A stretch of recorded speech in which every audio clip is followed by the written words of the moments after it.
परवाणु में 300 से अधिक झुग्गियां हटाकर परिवारों को सड़कों पर सोने को मजबूर कर दिया गया, जिन्हें एक दिन का भी समय नहीं दिया गया।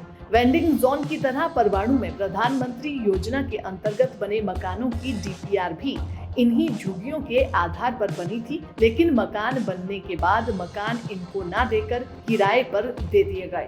ऐसे में नगर परिषद की कार्यवाही संदेहास्पद है कि नगर परिषद द्वारा माननीय उच्च न्यायालय के आदेशों की बार बार अवहेलना और दखल अंदाजी हो रही है। लोगों का कहना है कि नगर परिषद द्वारा झुग्गी वालों को मकान और रेहड़ी खोखा वालों को समय से वेंडिंग जोन न देने से इनका जो नुकसान हुआ है उसे नगर परिषद द्वारा पूरा किया जाना चाहिए। वहीं कसौली के विधायक विनोद सुल्तानपुरी का कहना है कि ये माननीय उच्च न्यायालय के आदेशों पर अतिक्रमण को हटाने की कार्यवाही जारी है। उन्होंने कहा कि रेहड़ी फड़ी वालों और झुग्गी झोंपड़ी वालों को बसाने के कार्य की कार्यवाही भी अमल में लाई जा रही है। उन्होंने कहा कि अपनी विधायक निधि से भी इनके लिए पैसा उन्होंने दिया है। इसके अलावा विनोद सुल्तानपुरी ने क्या कुछ कहा, आप खुद ही सुनिए। ये 2018 में एक निर्णय आया था जिसमें रिहैबिलिटेशन के लिए उन्हें समय दिया गया था, और उसके बाद ये जो अंतिम निर्णय है और जो इनक्रोच्ड लैंड है उसके लिए पूरे हिमाचल में एक सुप्रीम कोर्ट की तरफ से डिसीजन आया है, जिसमें जो भी इंक्रोचर्स हैं उनके ऊपर कार्रवाई होगी। ये निर्णय ले लिया गया है और ये सुप्रीम कोर्ट का निर्णय है। इसको कंटेस्ट करने में भी हमें दिक्कत आएगी।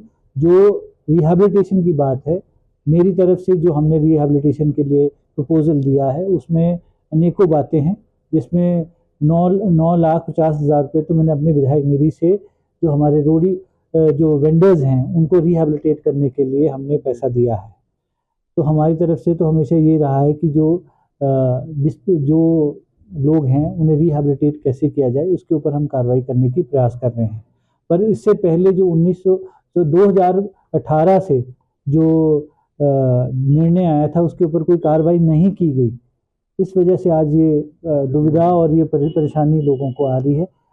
मेरी तरफ से माननीय हमारे जो हिमुडा के मिनिस्टर भी हैं और यूडी के मिनिस्टर हैं, उनसे भी मैंने बात की है, और आदरणीय राजेश धर्मानी जी 6 तारीख को परवाणु भी आएंगे, तो उनके सामने भी उनके समक्ष जो है हिमुडा की जो भूमि पर इंक्रोचमेंट्स हुई हैं उसके ऊपर भी हमने जो विस्थापित लोग हैं उनसे भी हमने बात की है, और उन्हें कहा है कि एक सोसाइटी वो बनाएं, और उसमें एक जो पहल है हमारी तरफ से हुई है, हमारे एसडीएम साहब ने भी उसमें सपोर्ट किया है, और ये जो सोसाइटी है जो यहाँ से उजाड़े जा रहे हैं उनकी एक सोसाइटी बनाकर हम उन्हें रिहैबिलिटेट करने का प्रयास कर रहे हैं। दैनिक सवेरा के लिए सोलन से अमरप्रीत की रिपोर्ट।